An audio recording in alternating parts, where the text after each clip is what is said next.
sir? Yeah. Come you are. Join us in the Pledge of Allegiance, please. I pledge allegiance To the flag of the United States of America and to the republic for which it stands, one nation, under God, indivisible, with liberty and justice for all. Thank you for coming to this evening's meeting. First on the agenda, we have Carroll County Public Health Region Coordinator, and Mrs. Brackett will introduce her. Yes, I would like to. If I may, as you know, until 2009, Carroll County didn't even have a public health network. So we're a new organization. And Mary is our executive director, actually, and we are very, very fortunate to have her. She has been working through and with all of the local health organizations throughout Carroll County and building us to where we need to be with only a few years. So, Mary Reed. Thank you. Thank you. Thanks very much for having me this evening. I've been kind of on a little traveling roadshow around the county, and many of the towns aren't familiar with the network, unlike Wakefield, who at one time held one of the contracts for the public health planning, emergency preparedness planning. So I have brought you the latest volume of this. Some of the big changes, you may be familiar, your old plan was about a 3-inch binder, maybe for pan flu or bird flu, smallpox. It was very incident specific. Some of the big changes that have come about is I've consolidated it down to a very small, user-friendly, all health hazards. I just want to grab the website. And so I guess we can begin, if it's okay with you. I'll just kind of start with the presentation. I'm very fluid, so please, if you have any questions as we're going along, stop me and ask away. So as Pat said, we're the Carroll County Public Health Network. The Carroll County Coalition for Public Health is the current nonprofit organization that manages the contract through the state.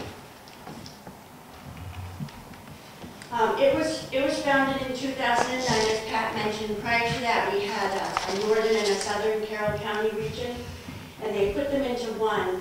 And a group of citizens from Carroll County who had been very active in the planning and the collaboration created this 501c3 to meet the needs to keep this contract as a one county entity.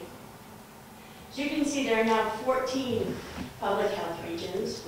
We're called the Carroll County, but we do not have Waltboro and Sandwich in our region. They are part of Lakes region, and that's because our regions are based upon the catchment or service areas of the hospital, and they tend to go to Lakes region in those two towns, where ours tend to use Huggins and Memorial as their healthcare facility.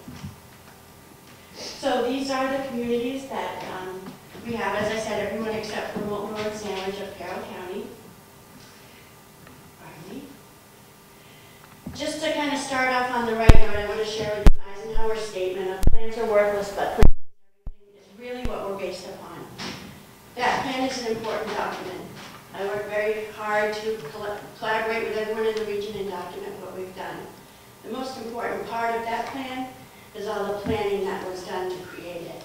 All the people coming to a table discussing what each of their communities' needs are, their citizens' needs are, what they have for resources, what they need for resources. That's what makes this important. So, what a public health network does is tries to bring together the municipal agents, the health officers, the EMDs, and all the health entities within the region to come together and use some funding to try to stockpile some other resources so that we can provide a regional response to a public health emergency. How we do that is we have a regional coordinating council, and those are where everyone from your community comes and sits. For Wakefield, Pat Brackett's been a very active member of our RCC, and she represents Wakefield there. We really would love to have more people from Wakefield, so if you have others that are interested, your EMD, your health officer, fire chiefs, police chiefs, select board members, to come and sit and kind of be a voice for Wakefield on this committee and tell us what Wakefield needs and how you can best be served. Through this collaboration, we come up with what's called a MACE, or a multi-agency coordinating entity. Some people may know them as just called MACs in the rest of the world, but in New Hampshire we add an E on the end. This is a group of all these local officials that come together and create a regional EOC should we have a public health event. Just as you'll have your operations center here in Wakefield, once it goes past those 1 or 2 communities and becomes regional, we would open up this operations center and try to meet the needs of these communities that were facing the emergency. Basically what the MACE does is coordinate personnel, information, and equipment to provide it to you to help you handle your emergency. The state has set up a framework for us, and this is for a large-scale public health emergency. This wouldn't be for something small scale. This plan doesn't really go into play if you're able to handle whatever's going on in Wakefield on your own. This would be once you've met your capacity, you would then call upon us to assist you, and we would go into a larger scale event. So in your plan, as I said, you have the MACE plan, which talks about that EOC, the regional EOC for public health events. It covers our points of dispensing plan, which is if we needed to inoculate a large group of people, give prophylaxis, antibiotics, we would open up one of these points of dispensing. Worst case scenario would be, say, a bioterrorism event with anthrax, 36 hours to inoculate all of Carroll County. And we have a plan in which to put all those people through very efficiently. It's a plan. It involves all the volunteers that we've talked about. So once again, as I said, it comes back to that. It really comes down to all of the collaboration, all of the volunteers, all of the participation before the event to make it effective. It also will address isolation and quarantine. Med surge is when we will assist the hospital should they become overcome or taxed out through an event.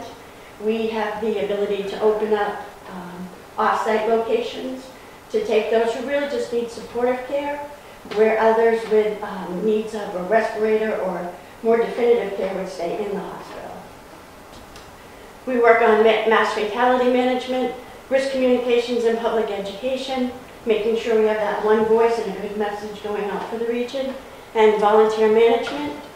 We're responsible for coordinating and managing the Medical Reserve Corps. That's similar to a CERT team, which you may be more familiar with, part of the Citizens Corps. So, if you need to activate us, you've had a situation, you're taxed out, you need more resources, you would notify the Carroll County Sheriff's Department. They have all the contact information with us. All of our positions are 3 deep, so that if I was on vacation, there are 2 other people behind me that are trained and qualified to make things happen. And one of the things, as we said, it wouldn't just be that it was a normal daily, say even a mass casualty event in town. You can handle that. Your fire and police are well trained, they know, they have mutual aid. This is when it really kind of goes beyond that. We stand up the MACE at the delegation room of the Carroll County Administration Building, and we have a backup up at the Conway Village Fire Department. We do have the 3 points of dispensing. You are actually one of our backups for the South. If for some reason Tufton Borough would not be the appropriate place, Paul School would be utilized.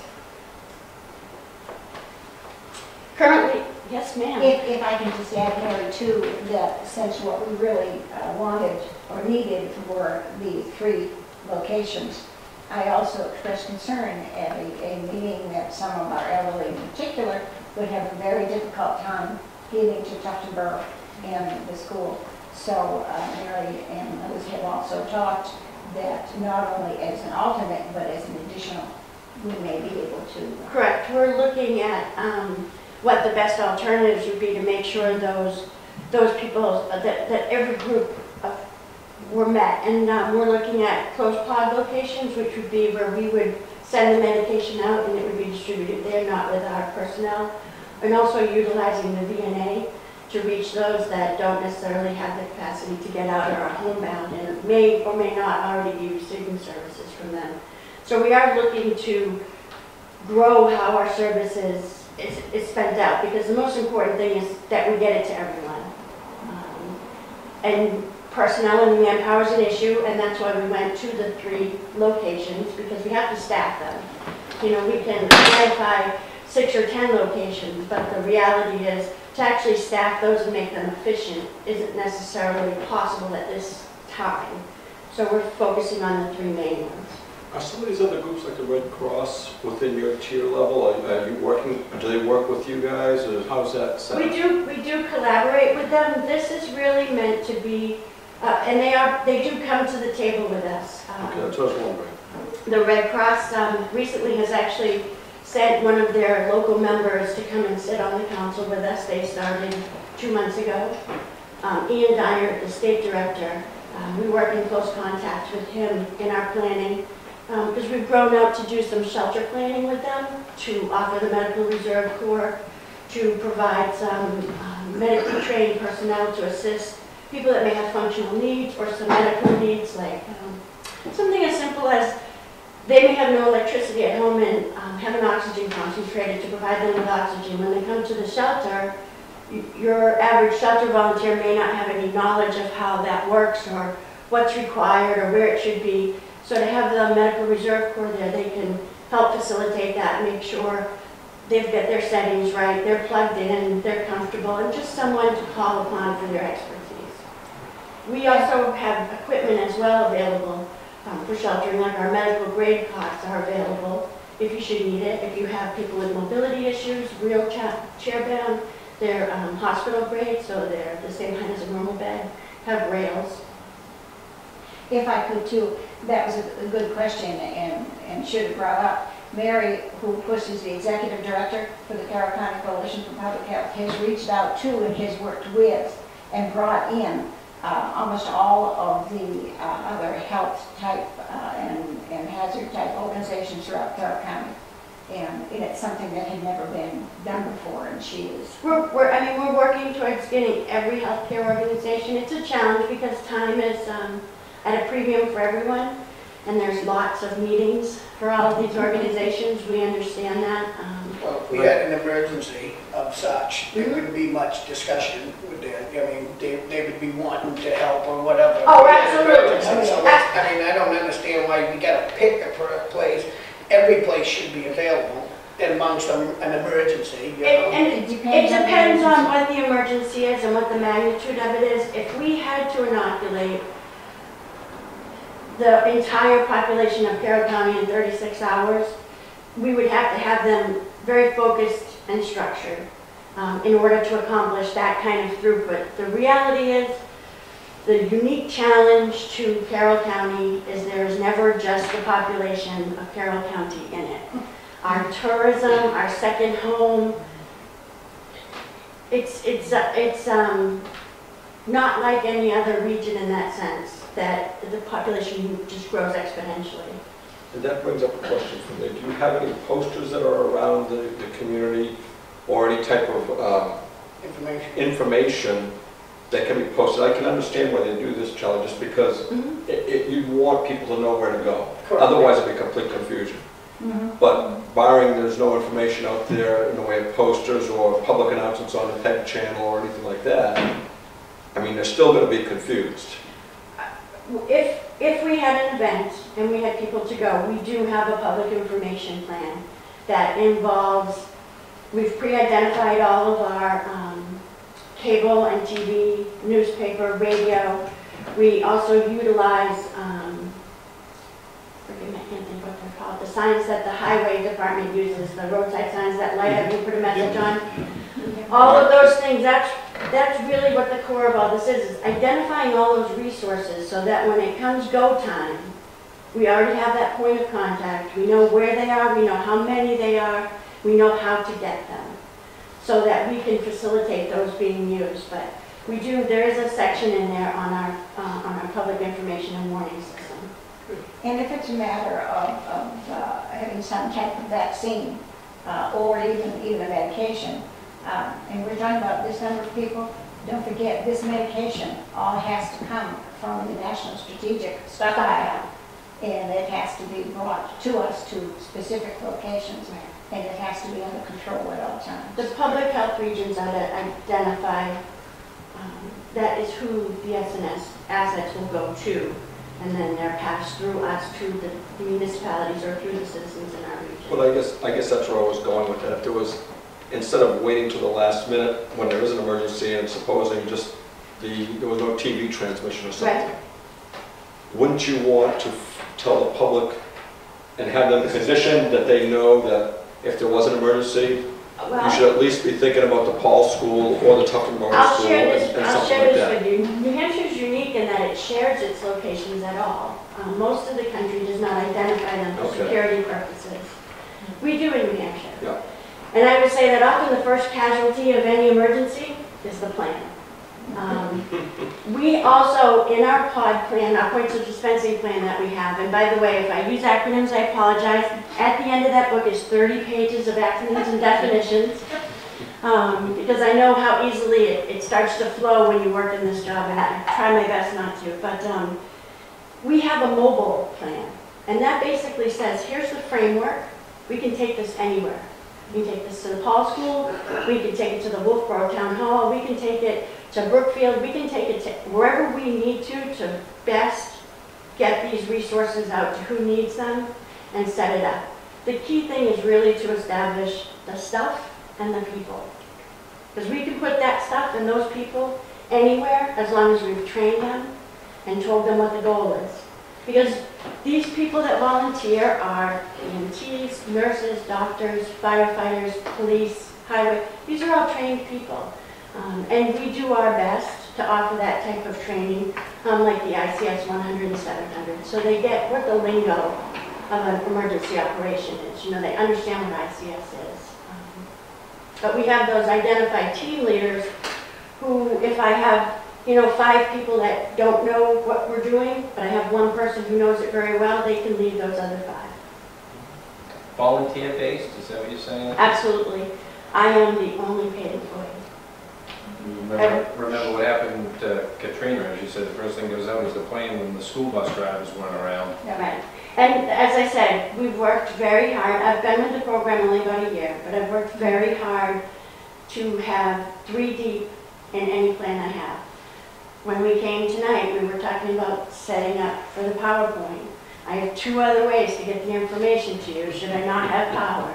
Yeah. Because I know the power goes out, or the cord doesn't work, or something doesn't talk to each other. So, as I said, the plan is important because it documents it, but the collaboration and the planning that takes place to create that document is what's important.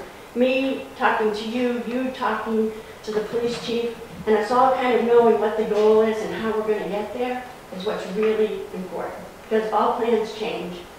No emergency goes according to the plan. And if I may say too, you brought that up, the volunteer base, and Mary and others, the board had commented on this because we have run 2 smaller pods here at Paul School. And yes, we do have a volunteer base of EMTs and fire department and the police department and health officers who have some training. But Wakefield is very fortunate. We have a large number of people who step up and volunteer. You really do. Pat has shared her list with me, and you have a large amount of people who have identified pre-event, I'm willing to help. And that's a huge asset for a community to have. So, see where we're at. I'm not a big PowerPoint person, so you'll have to forgive me, I'd rather converse. But as I said, we do have some mass fatality plans, and that's really just that identifying of assets and resources before the event. Risk communication, we just talked about that a little bit, making sure that we have those procedures out there. We've identified how we get our message out, who would get our message out. And in there also, I tried to make this a useful document to you. They previously had contracted for a media manual that gives some information on how to work with the media, talk with the media, and best get your message out. That is part of the plan you have that you can use for everyday occurrences in your own community. We also will be offering the Public Information Officer class that FEMA puts on through the Fire Academy this fall. If you have anyone from the town that would like to come and be trained as a PIO, we'd love to have you. It's a free training. Volunteer recruitment, as we've kind of talked about a little bit. We're responsible for the oversight of the Medical Reserve Corps, which is part of Citizens Corps. Came after post 9/11. And we try to give them some training. We do a lot of exercising. Some of them are actually going to help in Exeter with the upcoming clinics that are going to be held there. Currently, we're working to identify and update our alternate care centers and our neighborhood emergency help centers. That's one part of the plan that is not complete to our satisfaction, so we're working on that. The closed pod sites, as I talked about, those would be those points of dispensing that you may facilitate the School for, where we would push the assets out to you and you would have staff in place to dispense them. And of course, we're always recruiting for the Medical Reserve Corps. It's not just medically licensed people. We need non-medical personnel as well. If you've ever been to the hospital or your physician's office, you know there are a lot of people who help everything happen for you to be able to get your actual care or your injection. If you go for a flu shot, there's probably 2 people at least that do the paperwork and the administration for you to actually get that injection. Same thing happens with all of our initiatives. There's a lot of administrative, documenting, greeters, just a lot of administrative work that goes into providing that health care. I'd be happy to answer any other questions or discuss the plan with you. A couple of the highlights I would like to share with you on the plan. As I said, we've condensed it a lot, post H1N1. Many of the pieces of the plan were used during that response. And we were really able to identify what was really important and what was a lot of boilerplate that was in those plans. I come from a response background, so I like things short and to the point. We have at the beginning of the larger sections a bright green page. That is a quick reference guide. On that one page, it'll tell you everything that's in those following 50 pages. How to activate it, what it does, what it has, and how it can help you. Does our police department have this, a copy of this? These plans go to each of the towns for them to have. And then I can electronically share them with other responders that you feel. The activation and the use of this would come out of your operations center, so that's why one of the reasons why I give you one book. The other is, I'm trying to be conservative both on paper and the cost to the program. And since it comes out of, it's like your local emergency operations plan. You know, that's normally kept in your operations center. If someone needs it, they come. But you actually, last night, I had asked the same question about that, and I'm thinking that maybe we can come up with a shorter version that has the quick reference guides and the activation information. Maybe in a digital copy, like you said, Sure. put down at the public safety building so that we Right. have it at a couple locations. And Pat will have one as a member of our response staff. Yep. She will have it electronically as well. If you have a countywide incident, are you thinking all the pods open at the same time, or is it one day here, one day there, one day there? It would depend on the magnitude. As I said, Yeah. the worst case scenario would be anthrax, and all 3 would be open. We have 24 to 36 hours to dispense the medication to the entire population. So in order for us, the maximum capacity of people we could put through, we would most likely open all 3. If it was a different event, say, a local event, you had food vendor, and there was a hepatitis A issue or foodborne illness, and we needed to respond to that, it would be a much smaller event, and it may open up one of the identified pods, or we may take a mobile pod and bring it right to that community.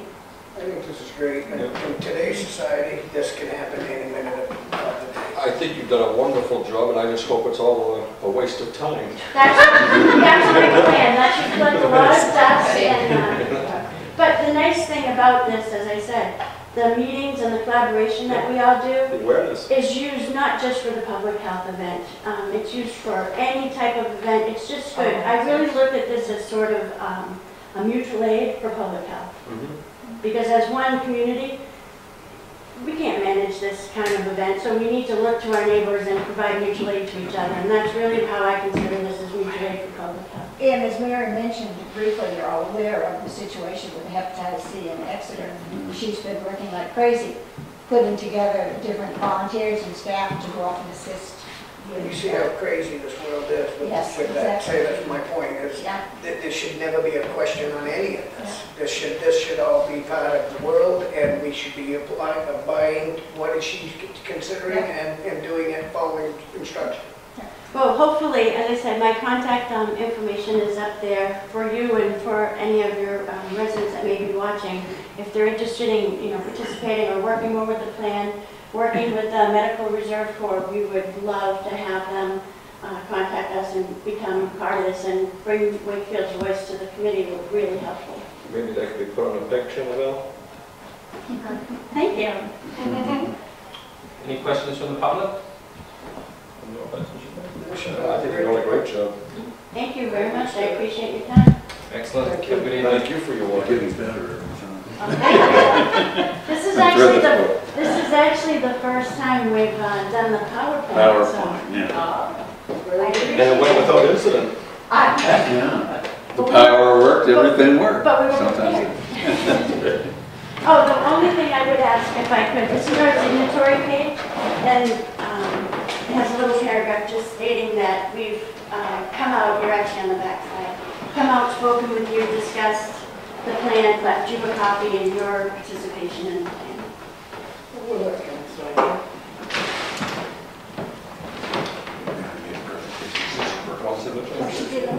Just one is fine, it's just to say that we left you a plan and met with you.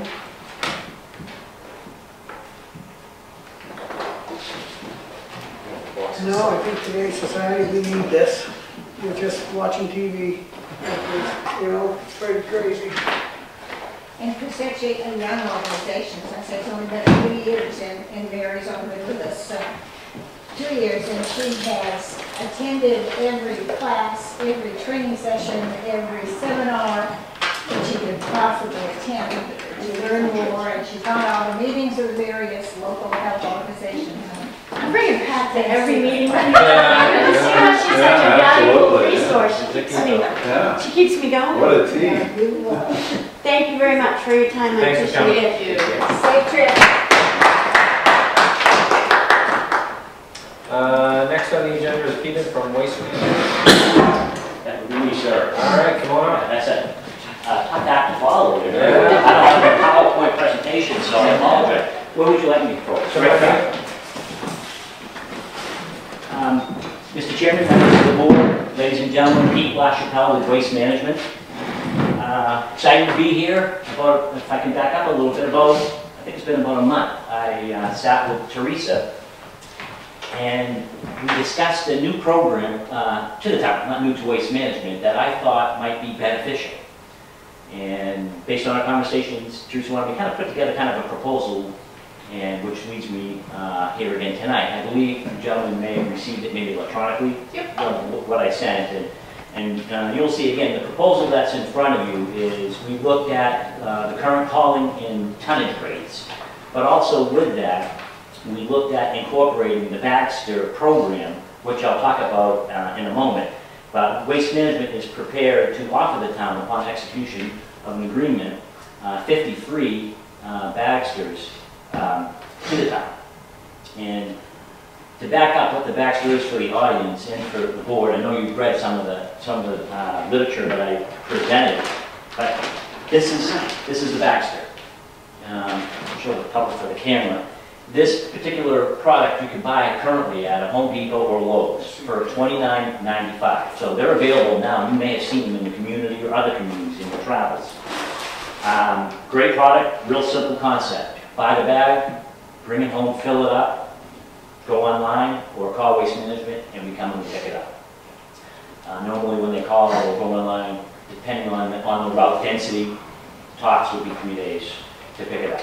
But just briefly go over what the Baxter does. The Baxter program offers a new way for the town of Wakefield, or any community, to think about collection and services that you offer your town. The